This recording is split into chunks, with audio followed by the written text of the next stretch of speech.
Pengamat politik Rocky Gerung menganggap Jokowi adalah toksik, meskipun Partai Amanat Nasional menganggap Jokowi adalah tonik. Namun, berbeda dengan PDI Perjuangan yang menganggap Jokowi sebagai toksik, keputusan PAN yang menganggap Jokowi adalah pemilik partai tersebut sangat disayangkan oleh Rocky Gerung. Hal itu seperti mendeklarasikan diri bahwa Partai Amanat Nasional tidak akan bisa jauh dari Jokowi, lantaran Jokowi memiliki elektabilitas yang tinggi. Kita mau supaya adalah tokoh-tokoh PAN yang muda-muda itu kritik dong pemimpinmu. Masa kamu disebut sebagai karyawan dari perusahaan yang namanya PAN yang CEO-nya adalah Presiden Jokowi.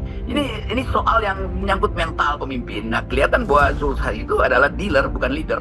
Yeah. Teman diskusi saya di Momeren namanya Edward Lemanto itu. Dia pakai istilah, memang partai-partai ini nggak ada parpol, yang ada perpol. Katanya perpol perusahaan politik. Jadi partai itu jadi perusahaan politik dan buruhnya itu adalah karyawan dari perusahaan itu, sehingga tidak ada sistem demokrasi di situ, yang ada hierarki. Itu yang dimaksudkan oleh Saudara Zulkifli, bahwa PAN itu adalah perusahaan politik. Dia cuma manajer, ada ownernya namanya Jokowi kan. Jadi ada ownernya tuh, dan ownernya itu ada presiden, padahal ownernya adalah rakyat. Dan PAN itu dipilih oleh rakyat untuk dapat elektabilitas jadi legislator. Sekarang dia bilang enggak, rakyat itu bukan ownernya PAN, ownernya adalah Jokowi. Ini betul-betul ya kedunguan aja, nggak bisa teruskan dengan cara lain. Rocky kemudian memberikan imajinasi, jika semua partai politik di Indonesia berlaku seperti PAN, akhirnya lembaga tinggi partai tidak akan lagi digunakan. Partai politik di Indonesia akhirnya akan ikut lembaga survei, beramai-ramai mendukung calon yang memiliki elektabilitas yang tinggi. Artinya, menurut Rocky Gerung, PAN adalah partai yang toksik maksimal. Rocky Gerung lalu menjelaskan, jika sebuah partai politik tidak diukur dari besar kecilnya pendukung, namun bagaimana ia mempercayai ideologi yang dibangunnya. Karena biasanya ada tonik yang namanya potion number 9. Tonik. Iya, tonik. Tonik itu penguat. Iya, parfum juga. Oke. Ada parfum namanya potion number 9. Wanginya strawberry itu. Bagi PAN, Jokowi itu adalah tonik itu, penguat. Tapi bagi PDIP dia toksik. Jadi PAN menampung racun yang udah dibuang oleh PDIP itu, namanya Jokowi. Logiknya begitu. Apa yang kita pertengkarkan adalah kepentingan pragmatis dari partai. Tadi Saleh, PAN menyatakan secara implisit tetapi dengan akibat eksplisit bahwa PAN memilih Jokowi karena dalam survei Jokowi potensial menang. Partai itu teguh pada ideologi itu, teguh pada keputusan lembaga tertingginya. Bayangkan misalnya semua partai akhirnya berpikir begitu tuh, maka partai mengikuti. Yang akan menjadi partai tidak didikte oleh hasil muktamar tapi didikte oleh hasil survei. Itu toksik maksimal tuh. Kan cuma orang dungu yang mau didikte oleh orang luar, padahal dia sendiri punya positioning di dalam politik. Itu yang saya mau terangkan. Partai itu dasar hidupnya adalah ideologi, bukan hasil survei. Coba bayangin misalnya apa yang terjadi di kita. Jadi sebetulnya dari awal toksik ini disebabkan karena partai tidak punya fondasi ideologi itu. Kami partai kecil, karena itu kami ikut partai besar. Lalu buat apa bikin partai? Partai itu bukan soal kecil atau besar, tapi keyakinan pada ideologi. PAN punya keyakinan untuk menuntun negeri ini secara intelektual. Ia lalu menceritakan bahwa Rocky Gerung juga salah satu pendiri Partai Amanat Nasional tersebut. Namun kini ia menyesal karena partai yang didirikannya dulu mulai rusak dari dalam. Jokowi tidak hanya mendapat gelar toksik, namun juga maling kundang.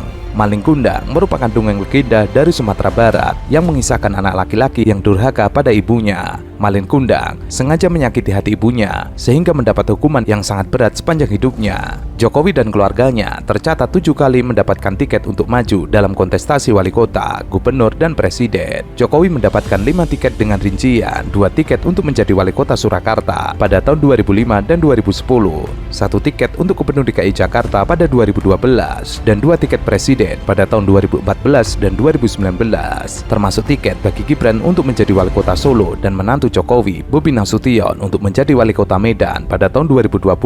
Semuanya golden ticket tiket dari PDIP.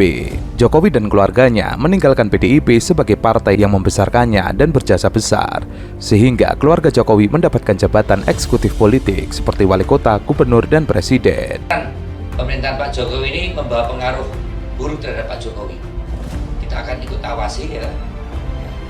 Karena kasus Mahkamah Konstitusi kemarin itu menjadi perhatian kita ya, berarti perhatian saya terutama ya, yang mengusung Pak Jokowi, ikut mengusung bagian tim sukses sejak 2014-2019.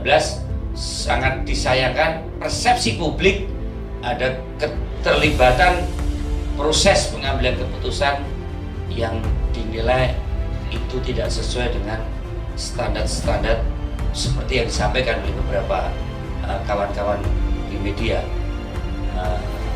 Kami ingin Pak Joko Widodo tetap pada dasarnya orang yang baik, orang yang 10 tahun ini menjalankan proses pemerintahnya dengan kepuasan publik yang baik, dan kami tidak ingin Pak Jokowi saat ini di periode kedua ini mendapatkan persepsi buruk ya, menjadi buruk karena tadi ada toxic relationship yang ada di lingkaran kabinet Pak Jokowi Widodo, dan kami melihat memang ada keterpengaruhan toksin ini kepada Pak Jokowi Widodo, karena toxic relationship ini akan berakibat pada mundurnya proses kita membangun sistem demokrasi elektoral yang semakin hari DPR juga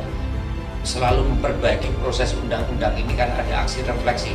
Undang-undang satu-satunya undang-undang yang setiap 5 tahun kita adakan evaluasi adalah undang-undang pemilu, karena kita ingin betul mengetahui hal-hal apa saja yang kurang dan hal yang baik untuk kita lanjutkan. Nah, kita tidak ingin justru beberapa hal yang terkait dengan proses keputusan Mahkamah Konstitusi ini menjadi sesuatu yang berakibat pada proses kemudahan demokrasi. PDIP tentu saja merasa dihianati keluarga Jokowi. Putra bungsu Jokowi, Kaisang Pangarep, menjadi Ketua Umum Partai Solidaritas Indonesia, dan kini Gibran hengkang dari PDIP ke Golkar. Rencananya, putra sulung Presiden Jokowi terlebih dahulu masuk Angkatan Muda Pembaharuan Indonesia, sayap generasi muda Partai Golkar. Selanjutnya, Bobi Nasution bisa jadi akan keluar dari PDIP, bisa masuk Golkar atau Gerindra. Bobi akan disiapkan menjadi Gubernur Sumut pada tahun 2024.